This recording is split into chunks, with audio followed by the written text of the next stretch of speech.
नमस्कार दोस्तों, एक बार फिर से आपका स्वागत है द सीरियस कॉमेडी शो में। और आज प्रस्तुत है हरिशंकर परसाई जी का व्यंग दल बदलने वाला।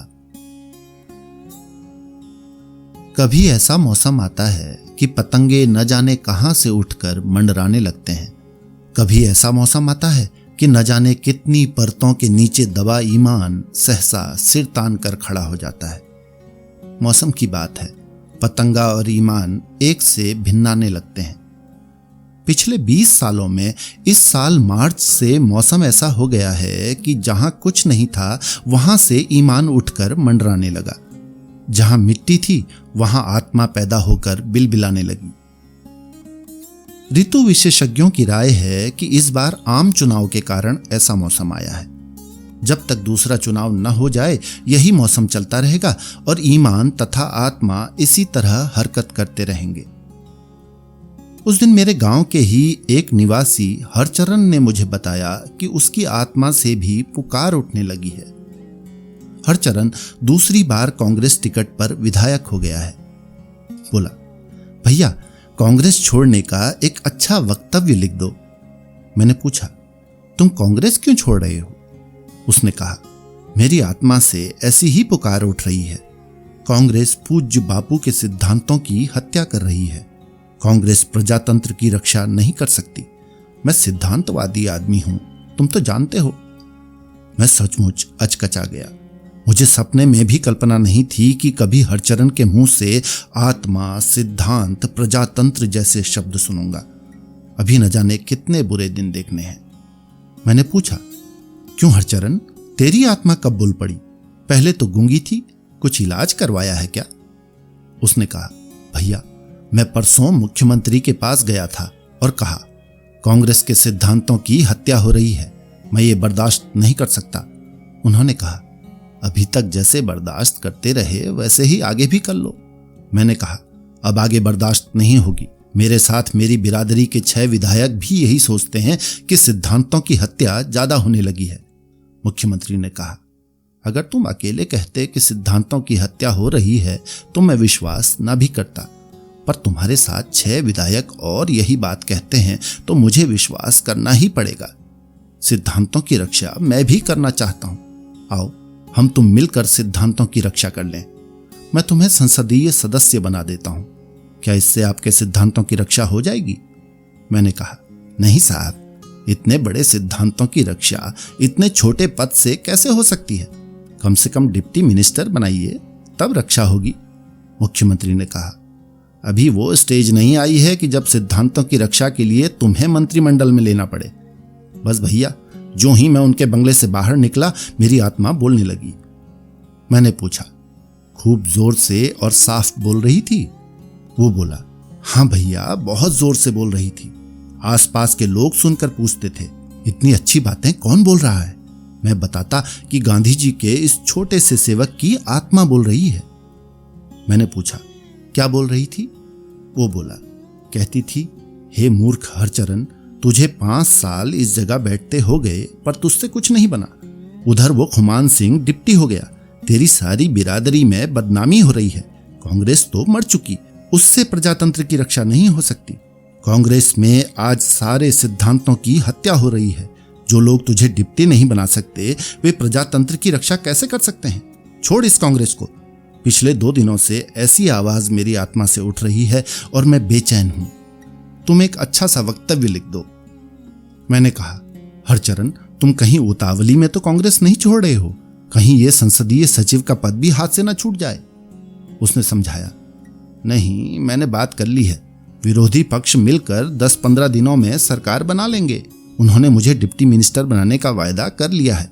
शुद्ध आत्मा चालाक होती है, उसे कोई धोखा नहीं दे सकता।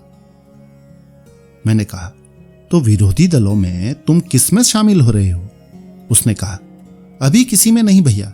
अभी तो हम प्रजातंत्र के रक्षक बनकर दोनों के बीच में रहेंगे। कांग्रेस से भी प्रजातंत्र की रक्षा करेंगे और विरोधी दलों से भी। वैसे जितनी इज्जत मेरी इन दिनों हो रही है उतनी कभी नहीं हुई। बड़े बड़े लोग मेरे पास आते हैं और मुझे बड़ी बड़ी पार्टियों में बुलाया जाता है। मैंने पूछा, फिर भी इतनी पार्टियों में सबसे अच्छी पार्टी तुम्हें कौन लगती है? उसने भोलेपन से कहा, सभी पार्टियां अच्छी हैं भैया, सभी देश की सेवा करती हैं। अपने से सभी पार्टी वाले प्रेम से बोलते हैं। जनसंघ के तिकड़मकर जी बड़े प्रेम से बोलते हैं। संसोपा के आजाद साहब और प्रसोपा की आंधी बहन जी भी बड़े प्रेम से बिठाते और बात करते हैं। अपने लिए तो सभी अच्छे हैं। पार्टीबाजी और कार्यक्रम वगैरह तो भैया फालतू चोंचले हैं। अपन तो भेदभाव नहीं मानते। हाँ, कम्युनिस्टों से जरा हम भड़कते हैं। सुना है इन लोगों की भगवान से नहीं पटती। मैंने हरचरण के कांग्रेस छोड़ने का वक्तव्य लिख दिया और उसने उसे अखबारों में छपवा दिया। 4-5 दिन बाद हरचरण फिर आया। वो परेशान था। बोला, भैया 3-4 दिन तो ठीक रहा, पर कल से मेरी आत्मा से आवाज उठने लगी। मैंने कहा, ये बुरी बीमारी तुम्हें लग गई हरचरण। इस बार क्या हुआ जो आत्मा बोलने लगी? उसने कहा, भैया परसों मुख्यमंत्री ने बुलाया। पूछने लगे कि तुमने कांग्रेस क्यों छोड़ी। मैंने साफ कह दिया कि मेरे सैद्धांतिक मतभेद हैं। मैं अपनी आंखों के सामने सिद्धांतों की हत्या नहीं देख सकता। उन्होंने कहा, सिद्धांतों की रक्षा तो उधर भी नहीं हो सकती। उस भानुमति के पिटारे का क्या ठिकाना। वे पार्टियां तो आपस में लड़ेंगी और मंत्रिमंडल टूटेगा। तुम 2-3 महीने से ज्यादा उपमंत्री नहीं रह सकते। उधर कांग्रेस का काम स्थायी है। तुम लौट आओ, मैं तुम्हें स्टेट मिनिस्टर बनाए देता हूं। वो चुप हो गया। मैंने पूछा, फिर क्या हो गया? उसने कहा, बस भैया मेरी आत्मा फिर कहने लगी, अरे हरचरण, सिद्धांतों की हत्या तो इधर भी हो रही है। कांग्रेस की हत्या तो तेरी देखी हुई है, तुझे उसका अभ्यास है। विरोधी यदि नए ढंग से हत्या करने लगे तो तुझसे बर्दाश्त ना होगा। जरा सोच, वे लोग ज्यादा सिद्धांतवादी हैं जो तुझे सिर्फ डिप्टी बना रहे हैं या वे जो स्टेट मिनिस्टर बना रहे हैं? तो तू लौट आ। मैंने आत्मा की बात मान ली है। तुम कांग्रेस में लौटने का वक्तव्य बना दो। मैंने कहा, पर अभी तेरे ही दस्तखत से कांग्रेस विरोधी वक्तव्य अखबारों को गया था। अब ठीक उल्टा वक्तव्य कैसे देगा? क्या कहेगा तू? हरचरण बोला, तुम लिख दो कि मुझे डरा धमकाकर और धोखा देकर दस्तखत कराए गए। मुझे विरोधी अभी भी फुसला रहे हैं, पर मुझे कांग्रेस के सिद्धांत प्यारे हैं और कांग्रेस ही जनता का भला कर सकती है। मैं अपने सिद्धांतों की रक्षा के लिए कांग्रेस में जा रहा हूं। मैंने उसका वक्तव्य लिख दिया। सोचा अब ये स्टेट मिनिस्टर बन जाएगा और इसकी आत्मा मौन हो जाएगी। पर चौथे दिन वो फिर आ गया। बोला, आत्मा बड़ी बेचैन है। मैंने पूछा, अब क्या हो गया? वो बोला, बड़ा गजब हो गया। विरोधियों का बहुमत हो रहा है और कांग्रेस की सरकार जा रही है। विरोधी भी मुझे स्टेट मिनिस्टर बनाने को राजी हैं। मेरी आत्मा मुझे बार बार चेतावनी दे रही है कि अगर तू विरोध में नहीं आया तो प्रजातंत्र का नाश हो जाएगा। मुझे अपनी कोई चिंता नहीं है, पर प्रजातंत्र की रक्षा तो करनी ही पड़ेगी। ईश्वर की शायद इच्छा है कि मेरे ही हाथों प्रजातंत्र की रक्षा हो। मैं इस महान उत्तरदायित्व से कैसे मुंह मोड़ सकता हूं? तुम तो मेरा वक्तव्य लिखो। मैंने कहा, इस बार क्या कारण लिखा जाएगा? उसने कहा, जो सत्य है वही लिखो। सत्य की अंत में जय होती है। इस बार लिख दो कि कांग्रेसियों ने डराकर और धोखा देकर वक्तव्य पर दस्तखत करा लिए थे। कांग्रेस देश का नाश कर रही है। मुझ जैसा देशभक्त और ईमानदार जनसेवक हरगिज उनका साथ नहीं देगा। अंत में यह भी लिख दो कि मैं कांग्रेस वालों को चेतावनी देता हूं कि मुझे फुसलाने की कोशिश न करें। मैंने फिर उसका वक्तव्य लिख दिया।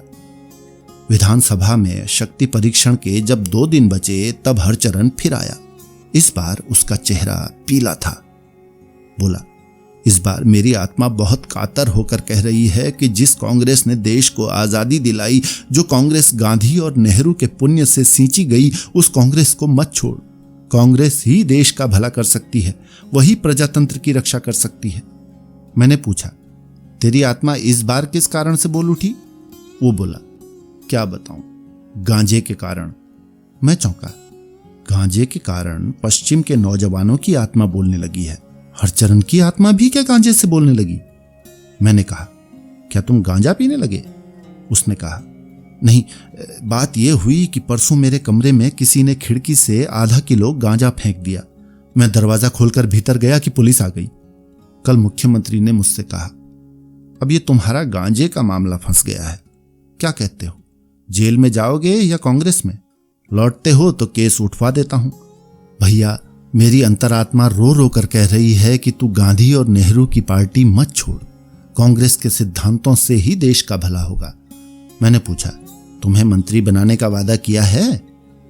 वो बोला, अब काहे का वादा भैया, ये जो गांजे का मामला फंस गया।